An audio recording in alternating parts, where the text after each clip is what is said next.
PSSI tetap targetkan timnas Indonesia bisa masuk ranking 100 besar FIFA. Gabung Bayangkara FC, Raja Nainggolan bisa dinaturalisasi bela timnas Indonesia. Klub Fearless.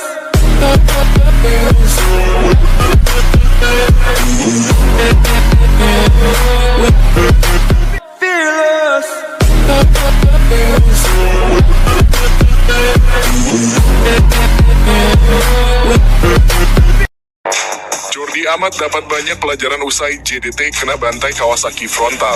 Klub Jordi Amat JDT digilas habis oleh tim asal Jepang Kawasaki frontal saat mentas di Todoroki Athletic Stadium Jepang pada Selasa 28 November kemarin. Jordi Amat sendiri bermain penuh pada laga tersebut sebagai back. Namun, Jordi Amat tidak mampu menjaga pertahanan JDT dengan baik. Dia pun juga diganjar kartu kuning bersama 4 rekannya yang lain. Usai laga, Jordi Amat menyampaikan selamat kepada Kawasaki frontal. Dia mengakui permainan tim tuan rumah jauh lebih baik dan sempurna. Jordi Amat dan kolega justru merasa tidak bermain sesuai dengan cara mereka biasanya. Meski demikian, dia mengaku belajar banyak dari hasil laga tersebut. Kami tidak bermain dengan cara kami bermain. Memang benar kami mencoba, tetapi hari ini, hal itu tidak terjadi. Mereka bermain sempurna dan mencetak gol di waktu yang tepat, ujar Jordi Amat. Ini pertandingan yang sulit bagi kami, tapi kami belajar banyak dari pertandingan ini, jelas Jordi. PSSI tetap targetkan timnas Indonesia bisa masuk ranking 100 besar FIFA. Saat ini Indonesia berada di ranking 145 FIFA. Kemajuan ini cukup pesat karena tahun lalu Indonesia masih ada di posisi 152 FIFA. Menariknya, PSSI masih melihat Indonesia berpotensi menembus 100 besar FIFA. Ketum PSSI Erick Thohir menjelaskan bahwa rencana terdekat mereka adalah bisa menembus 100 besar ranking FIFA. Target ini masuk dalam rencana jangka pendek yang mereka bangun saat ini. Dalam jangka pendek, target kami adalah masuk dalam peringkat 100 besar dunia, kata Erick Thohir dilansir dari laman FIFA. Demi melaksanakan misi ini, pembinaan pemain usia muda jadi utama. Jika kita terus membangun tim nasional kita mulai dari usia muda. Target jangka panjang kita adalah lolos ke Piala Dunia FIFA bukan sebagai tuan rumah, tetapi sebagai peserta, jelas Erick. Selanjutnya, Piala Dunia U17 akan jadi misi jangka panjang Indonesia. Erick mengincar timnas U17 Indonesia bisa lolos dari babak kualifikasi. Gabung Bayangkara FC, Raja Nainggolan bisa dinaturalisasi bela timnas Indonesia. Klub Liga 1 Bayangkara FC baru saja membuat kejutan dengan resmi merekrut ex-bintang Inter Milan dan timnas Belgia, yakni Raja Nainggolan. Kabar resmi tersebut diumumkan oleh Chief Operating Officer The Guardian, yakni Sumarji. Sumarji pun mengatakan nantinya Nainggolan akan dikontrak hingga akhir musim Liga 1 2023-24. Ya benar, Raja Nainggolan ke Bayangkara FC kontraknya hingga akhir musim Liga 1, ucap Sumarji ketika dikonfirmasi awak media. Raja Nainggolan digait Bayangkara FC secara gratis setelah dirinya berstatus tanpa klub. Terakhir kali pemain berdarah Batak tersebut membela klub kasta kedua Italia, SPAL. Sebelumnya, Raja Nainggolan tercatat juga sempat membela sejumlah klub besar Eropa seperti Inter Milan dan AS Roma. Kemudian banyak pertanyaan muncul dari netizen tanah air, apakah Raja Nainggolan bisa dinaturalisasi untuk membela timnas Indonesia?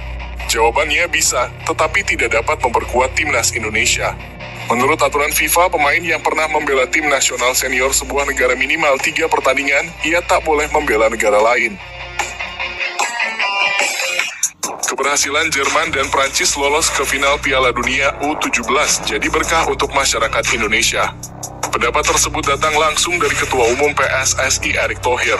Erick Thohir menilai bahwa Jerman dan Prancis memang layak melaju ke final. Hal itu tak terlepas dari performa apik kedua tim di sepanjang gelaran Piala Dunia U17 2023. Sebagai informasi, Jerman dan Prancis sama-sama belum menelan kekalahan di ajang ini. Jerman menyapu bersih semua laga babak penyisihan grup dengan kemenangan. Bahkan Jerman hampir mampu membobol semua gawang lawannya sebanyak 3 kali. Torehan tak kalah baik juga diukir oleh Prancis. Dalam hal ini pertahanan Prancis yang menjadi sorotan. Tercatat hanya ada satu tim yang bisa membobol gawang Prancis, yakni Mali pada babak semifinal lalu. Dua negara yang berpartisipasi di partai final merupakan representasi kekuatan level elit sepak bola Eropa saat ini. Baik Jerman maupun Prancis memiliki style bermain berbeda. Kita akan disajikan tontonan yang berkelas. Masyarakat Indonesia beruntung bisa menyaksikan aksi keduanya secara langsung, ujar Erick Thohir. Entah 3 atau 4 tahun lagi, kita akan melihat pemain Jerman dan Prancis yang berlaga di final ini menjadi bintang dunia saat level senior nanti, jelas Erick Thohir. Jadwal resmi Timnas Senior Indonesia di awal tahun 2024 banding 3 kali jumpa Vietnam. Agenda resmi Timnas Indonesia pada 2023 dipastikan sudah berakhir. Tidak ada lagi laga FIFA Matchday yang akan dimainkan oleh skuad Garuda pada sisa tahun ini. Pada akhir 2023 tepatnya 20 Desember, Timnas Indonesia akan menjalani pemusatan latihan di Turki. Pemusatan latihan ini adalah bagian dari persiapan untuk tampil di Piala Asia Senior di Qatar. Selama di Turki, Indonesia dijadwalkan akan menggelar laga uji coba. Akan tetapi laga tersebut tidak masuk dalam kategori FIFA Matchday dan ada kemungkinan bakal digelar tertutup. Di awal tahun 2024, Indonesia dihadapkan pada dua agenda berat yakni Piala Asia dan lanjutan kualifikasi Piala Dunia 2026. Di Piala Asia yang digelar pada Januari 2024, Indonesia berada di grup D bersama Jepang, Irak, dan Vietnam. Selanjutnya pada Maret 2024, Indonesia akan memainkan matchday ketiga dan 4 kualifikasi Piala Dunia 2026. Pada dua laga itu, Indonesia akan berjumpa lawan yang sama yakni Vietnam. Bung Toel kritik 3 pemain naturalisasi di Timnas Indonesia asuhan Shin Tae-yong. Kritikan Bung Toel itu muncul usai ketiga pemain tersebut tidak memberi dampak lebih. Saat Timnas Indonesia kalah 1-5 dan imbang 1-1 dengan Filipina di kualifikasi Piala Dunia 2026 zona Asia. Sejauh ini, skuad Garuda asuhan Shin Tae-yong memang diperkuat banyak pemain naturalisasi alias keturunan. Sejumlah pemain naturalisasi tersebut diantaranya yakni Jordi Amat, Saine Patinama, Ivar Jenner, Rafael Struijk, Mark Klok, hingga Sandy Walsh. Bung Toel meminta pencinta sepak bola Indonesia untuk tidak membeda-bedakan mana pemain lokal dan mana pemain naturalisasi. Jadi stop membeda-bedakan, memuja setinggi langit naturalisasi, normalkan situasinya, ini atmosfer enggak benar, kita seolah-olah dibuat pro kesana dan kesini, ujar Toel.